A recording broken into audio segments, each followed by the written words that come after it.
Bonjour chers frères et sœurs en Christ, je suis ravi d'être ici aujourd'hui pour cette étude biblique sur le thème de la justice divine versus la justice humaine.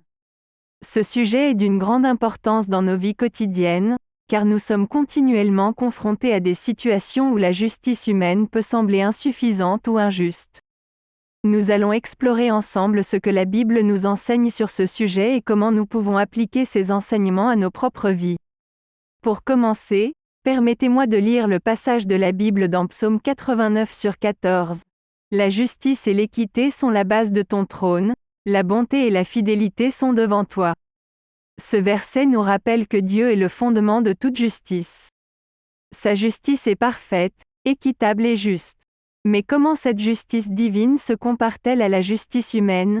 Et comment pouvons-nous naviguer dans ces deux formes de justice dans notre vie quotidienne? Pour répondre à ces questions, nous allons explorer plusieurs passages bibliques qui mettent en lumière cette tension entre la justice divine et la justice humaine. Dans l'Ancien Testament, nous trouvons l'histoire de Job. Job était un homme juste qui a été confronté à de grandes épreuves.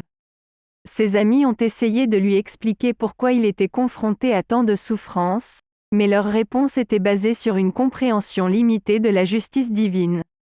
Finalement, Dieu lui-même a répondu à Job et lui a rappelé que sa justice dépasse notre compréhension humaine. Dans le Nouveau Testament, nous rencontrons Jésus, qui est venu révéler la véritable nature de la justice divine.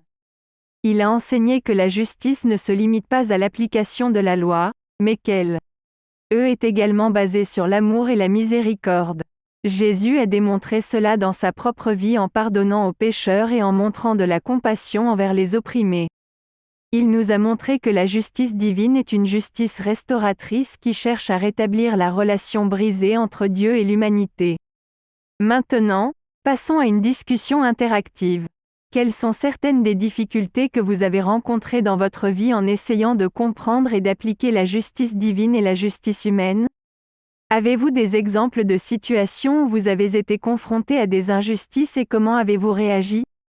Prenez quelques instants pour réfléchir à ces questions et partagez vos réflexions avec la personne à côté de vous. Maintenant, revenons à la Bible. Dans le livre de l'Exode, nous lisons l'histoire de l'oppression des Israélites en Égypte. Dieu a entendu les cris de son peuple et a décidé d'intervenir pour les libérer.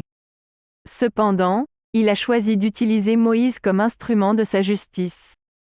Moïse a conduit les Israélites hors de l'Égypte, mais il a également été confronté à des défis dans sa tâche de diriger le peuple. Parfois, la justice humaine peut sembler difficile à atteindre, mais nous devons nous souvenir que Dieu est toujours à l'œuvre, même lorsque nous ne le voyons pas. Dans le livre des Psaumes, nous trouvons de nombreux exemples de prières pour la justice. Les psalmistes ont crié vers Dieu dans leurs moments de détresse et ont demandé que justice soit faite. Ces prières nous enseignent que nous pouvons et devons apporter nos préoccupations pour la justice devant Dieu. Il se soucie de notre souffrance et il est prêt à intervenir en notre faveur. Maintenant, passons à une autre activité pratique. Prenez une feuille de papier et écrivez une prière pour la justice dans votre propre vie ou dans le monde. Quelles sont les injustices que vous voulez voir corrigées? Prenez un moment pour partager vos prières avec une autre personne et priez ensemble pour la justice divine à venir. Alors que nous continuons notre étude biblique, il est important de se rappeler que la justice divine est complète et parfaite, tandis que la justice humaine est souvent imparfaite et limitée. Cependant, cela ne signifie pas que nous devons abandonner ou ignorer la justice humaine. Au contraire, nous sommes appelés à être des agents de la justice dans le monde. Dans le livre du prophète Michée, nous lisons ces paroles célèbres. On t'a fait connaître, ô homme, ce qui est bien. Et ce que l'Éternel demande de toi, c'est que tu pratiques la justice, que tu aimes la miséricorde, et que tu marches humblement avec ton Dieu. Ces paroles nous rappellent que la justice est une valeur fondamentale du royaume de Dieu. Nous sommes appelés à rechercher la justice, à aimer la miséricorde et à marcher humblement avec Dieu. Alors, comment pouvons-nous appliquer ces enseignements à nos vies? Tout d'abord, nous devons être conscients des injustices qui nous entourent et nous engager activement pour les corriger. Cela peut signifier s'impliquer dans des actions de justice sociale, soutenir des causes justes ou simplement être attentif aux besoins des personnes autour de nous. La justice divine ne se limite pas à une théorie, elle doit se manifester dans nos actions concrètes.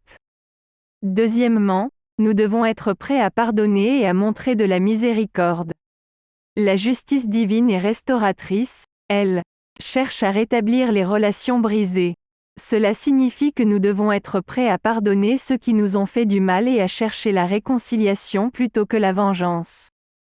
Cela peut sembler difficile, mais avec l'aide de Dieu, nous pouvons trouver la force de pardonner et de montrer de la miséricorde.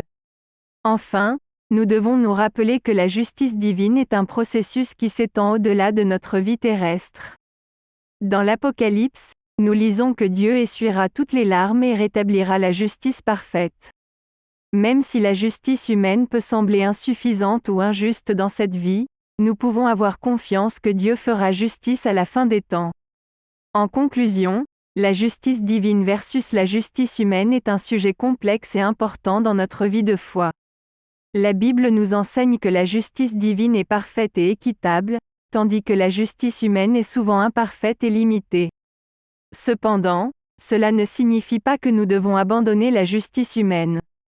Au contraire, nous sommes appelés à être des agents de la justice dans le monde, en recherchant la justice, en montrant de la miséricorde et en marchant humblement avec Dieu. J'espère que cette étude biblique vous a été utile et vous a encouragé à réfléchir à la justice divine versus la justice humaine dans votre propre vie. Je vous encourage à méditer sur ces enseignements et à chercher des occasions de mettre en pratique ce que vous avez appris. N'oubliez pas de vous abonner, de partager, de liker et de commenter notre chaîne YouTube pour soutenir notre ministère. Que Dieu vous bénisse tous et vous guide dans la recherche de la justice divine dans votre vie quotidienne. Merci et que Dieu vous bénisse.